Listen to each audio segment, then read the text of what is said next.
You are in the middle of a disagreement that started over something entirely trivial. Maybe it was how a towel was folded or a highly specific tone of voice used in the kitchen. But suddenly, you are pulling up mental spreadsheets of every mistake the other person has made since 2022. In that moment, active listening ceases completely. You stop processing their words because your brain is entirely occupied with drafting your closing arguments. Most of us operate under the assumption that winning an argument means logically dismantling the other person's position and proving them definitively wrong. This diagram illustrates a zero-sum game, and it shows exactly what happens when you turn a partner into a hostile witness. You stop being a teammate and instantly become a defense attorney, operating in a strict legal framework where securing a guilty verdict against the person you love is your only acceptable outcome. But look at the structural toll of that victory. If you win, it mandates that your partner loses. You simply cannot build psychological safety with someone you are actively trying to defeat. Treating long-term intimacy like a courtroom battle is a catastrophic strategy. You are effectively burning down your own house just to prove you know how to hold the matches. The reason a minor disagreement escalates into a complete relational shutdown rarely comes down to a character flaw. It is a biological misinterpretation driven by our high-speed, highly polarized environment, where your brain is constantly scanning for threats. When someone challenges your perspective, your nervous system does not register it as a simple difference of opinion. It misreads the friction as a literal, physical attack on your survival. This schematic of the human brain shows the immediate consequence. Your fight or flight response activates and instantly hijacks the system. The prefrontal cortex, where your logic and empathy live, goes completely offline. It is the equivalent of playing a game of tennis, where halfway through a volley, you drop your racket and pick up a sword. You are no longer playing a sport.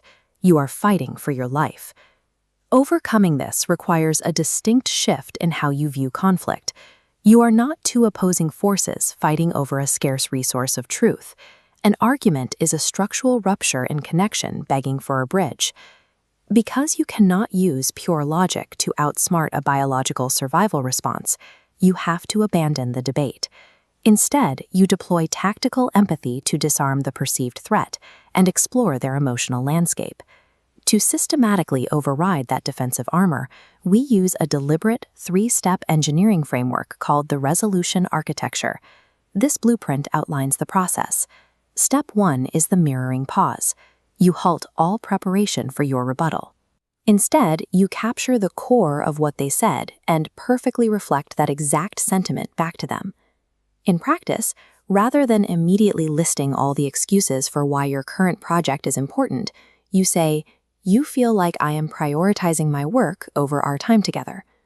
That brings us to step 2, the logic surrender. You validate their emotional experience entirely, even if you heavily dispute their factual assessment. You tell a frustrated partner, "It makes total sense why you would feel dismissed right now," before you ever attempt to explain your side of the story. Finally, step 3 is the shared table. You verbally and physically reposition the miscommunication from being a barrier between you to a distinct enemy in front of you. You look at them and say, "We are both exhausted, and this miscommunication is the actual enemy here, not you."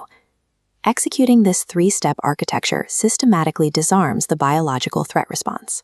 It takes two opposing forces and reconstructs them into a unified system facing a common anomaly. Executing this framework generates extreme biological friction.